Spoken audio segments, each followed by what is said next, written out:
Okay okay okay. बिस्मिल्लाहिर्रहमानिर्रहीम। मैं सादिक अब्बास हूँ और इस चैनल से हम आपके लिए इस्लामी तालीमात पर मुश्तमिल वीडियोस जो है वो पेश करते हैं और उम्मीद करते हैं कि आप हमारे चैनल को सब्सक्राइब करेंगे, वीडियोस को लाइक शेयर और कमेंट्स में अपनी राय का इजहार करके हमारे साथ इस कार्य खैर में शरीक होंगे। आज हमारे साथ मौजूद हैं सैयद इजलाल हैदर जैदी साहब। देखते हैं कि वो हमसे किस मौजू पर गुफ्तगू करते हैं। सलाम वालेकुम। आप अलैकुम खैरियत से हैं? अस्सलाम। आपकी साहब जैसे अयाम मुहर्रम अयाम अज़ा चल रहे हैं, और इस हवाले से अपनी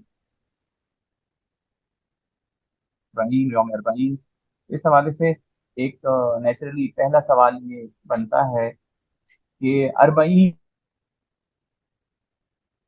और ज़ियारत इमाम हुसैन अरबईन के हवाले से क्या अहमियत रखती है? अच्छा देखिए, मुझे जो आपकी बात से जो चूंकि बीच में आवाज़ कट गई थी, तो शायद आप पहले ये सवाल पूछना चाह रहे हैं कि अरबईन का क्या मतलब है, और फिर ज़ाहिर है अरबईन के जी। आमाल वगैरह के हवाले से। तो पहले हम जो है वो अरबईन को देखते हैं कि अरबईन अरबी ज़बान का लफ्ज़ है कि जिसका मतलब जो है वो 40 है। जिस तरह फारसी में चेहलम कहते हैं और उर्दू में जो है वो 40वां है।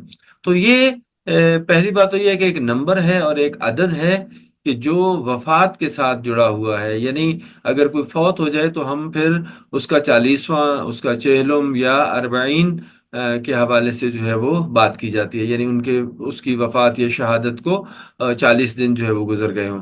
अब जाहिर है कि ये चेहलम जो है इसका आगाज़ जो है वो हज़रत इमाम हुसैन अलैहिस्सलाम की शहादत के बाद से हुआ कि जब आपकी शहादत जो है वो 10 मुहर्रम को होती है, और आपका जो अरबाइन है वो फिर 20 सफ़र उल मुज़फ़्फ़र की जो तारीख थी वो उस वक्त जो है वो करार पाया।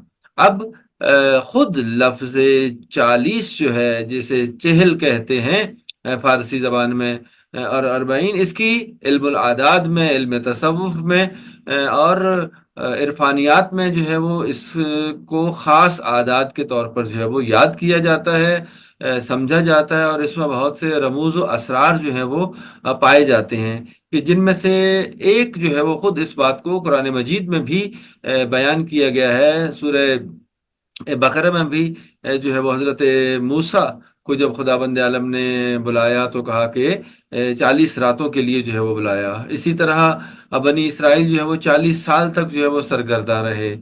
फिर हजरत पैगम्बर अकरम मोहम्मद मुस्तफ़ा सल्लल्लाहु अलैहि वसल्लम की जो ऐलान रिसालत है वो भी 40 साल की उम्र में हुआ। फिर आप ही का ये एक फरमान है कि अगर कोई बंदा 40 हदीसों को जो है वो हिफ्स कर लेता है, यानी उन पर अमल करता है, तो फिर उसके कल्ब और जबान से जो है वो परवरदिगार हिकमत के चश्मे जो है वो जारी कर देता है। इसी तरह ये 40 का अदद जो है इससे इंसान की अक्ल जो है उसका और इंसानी फिक्र के तकामुल की जो साल बनता है वो भी 40 बनता है। इसीलिए कहते हैं कि 40 साल के बाद बंदा जो है वो बहुत ज्यादा मैच्योर हो जाता है।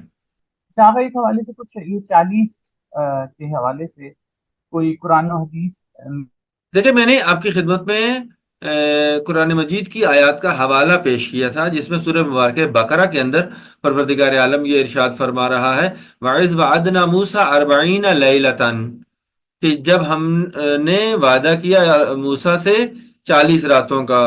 अच्छा जी, फिर एक और मकाम पर जो है वो जहाँ पे सूरह मुबारक माहिदा की आयत नंबर 26 में बनी इसराइल के 40 साल तक सरगर्दा रहने का तज़किरा जो है वो मौजूद है।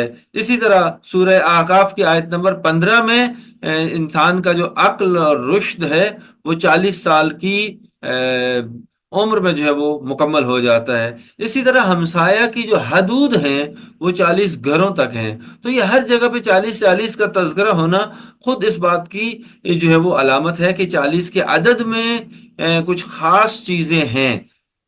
अरबईन इमाम हुसैन का ही क्यों मनाया जाता है और दीगर आइम्मा का चेहलुम क्यों नहीं मनाया जाता? अच्छा देखिए, सबसे पहली बात तो ये है कि हम इमाम हुसैन के चेहलम क्यों मनाते हैं, और बाकी मासूमीन अलैहिस्सलातु वस्सलाम हज़रत अली यासिर के अलावा बाकी मासूमीन जो वो भी शहीद हुए हैं। तो जाहिर है कि उनके लिए चेहलम के प्रोग्राम्स जो है वो उनका इनेकाद क्यों नहीं होता। तो इसके लिए पहली बात तो ये है कि हम جو کام بھی کرتے ہیں وہ ہم اپنی مرضی سے کچھ نہیں کر رہے ہوتے. اس کے لیے ظاہر ہے کہ معصومین کا ہی یہ حکم ہے، اور انہوں نے ہی اس بات کی تاکید کی ہے کہ چہلم جو ہے وہ حضرت امام حسین کا ہی منایا جائے گا، باوجود اس کے کہ سارے راہ خدا میں شہید ہوئے ہیں. لیکن حضرت امام حسین اور آپ کے اصحاب با وفا جو ہے وہ جس بے دردی کے ساتھ اور جس تکالیف اور مظالم کا سامنا کرتے ہوئے شہید ہوئے ہیں، اس کی نظیر جو ہے وہ باقی کہیں پر جو ہے وہ نہیں ملتی، اگرچہ باقی معصومین کی شہادت بھی دردناک ہے. لیکن انہوں نے یہ ہمیں بتایا ہے کہ یہ اختصاص ہے حضرت امام حسین اور ان کے اصحاب با وفا کے لیے. اور پھر ظاہر ہے کہ جو جب معصومین علیہ الصلوۃ والسلام نے کہا کہ یہ چہلم انہی کی ذات کے لیے منایا جائے گا، تو پھر اس کا دیگر کے ساتھ جو مقایسہ بھی نہیں کیا جاتا. اور پھر خدا بند عالم نے حضرت امام حسین علیہ الصلوۃ والسلام کو کچھ ایسے مختصات عطا کیے ہیں کہ جس میں جو صرف آپ کی ذات کے ساتھ مختص ہیں. مثلا مٹی جو ہے وہ چاہے وہ کعبہ کی ہو، چاہے وہ جو ہے وہ مدینہ منورہ کی ہو، مکہ کی ہو، نجف کی ہو، سامرہ کی ہو، مشہد کی ہو، حتیٰ ان کی تربت کی مٹی بھی جو ہے وہ جو ہوگی نا، قبر کی مٹی، اس کے بھی کھانے کا حکم جو ہے وہ نہیں ہے، بلکہ اسے نہیں کھانا چاہیے. لیکن حضرت امام حسین علیہ السلام کی جو تربت ہے، اس کی مٹی کو کھانا نہ صرف یہ کہ ثواب، بلکہ اس میں شفا بھی ہے. پھر امام حسین علیہ السلام پر گریہ کرنا جو ہے یہ گناہوں سے کفارے کا سبب بھی بنتا ہے، اور انسان کے لیے جنت میں جانے کا سبب بھی بنتا ہے. یہ بھی اچھا جی. اب آخر میں بھی جو ہے وہ آپ کی خدمت میں حضرت امام حسن عسکری علیہ السلام کا ایک فرمان کہ جس میں آپ نے مومن کی 5 علامات کو بیان کیا، کہ جس میں سے خود ایک عمل جو ہے وہ 40 کے دن زیارت امام حسین کا پڑھنا ہے. جی، روزے اربعین کی مخصوص اعمال کیا ہیں؟ ٹھیک ہے، روزے 40 ظاہر ہے کہ ایک خاص دن ہے اور اہم دن ہے، اور دین مبین اسلام نے عام دنوں کے بھی اعمال کو جو ہے وہ بیان کیا ہے.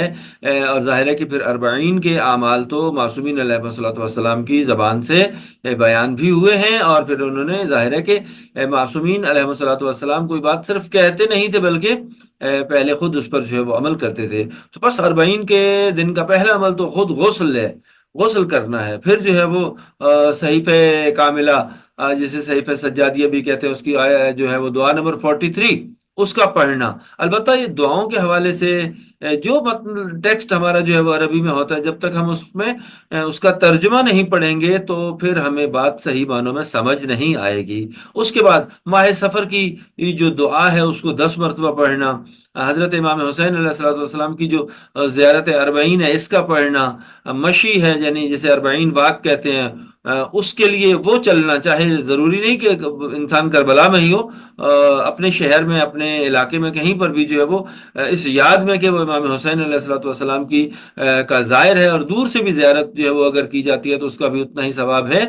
تو پیدل چلنا، پھر جو ہے وہ 100 مرتبہ جو ہے وہ اللہ اکبر کا کہنا، 100 مرتبہ جو ہے وہ لا الہ الا اللہ کا کہنا، اور 100 مرتبہ صلوات پڑھنا. اور پھر یہ کوشش کرنی چاہیے کہ انسان اگر کربلا میں پہنچے، کربلا پہنچ سکتا ہو، پہنچے تو پھر ذریعہ حضرت امام حسین علیہ السلام کا جو ہے وہ بوسہ لے، اور ان کے قاتلوں پہ لعنت کرنا، اور یعنی ان سے بیزاری کرنا، اور اہل بیت اطہار علیہ السلام بالخصوص حضرت سید الشہداء کی یاد میں گریہ اور آنسو بہانا، یہ خود 40 کے اعمال میں سے شمار کیا گیا ہے.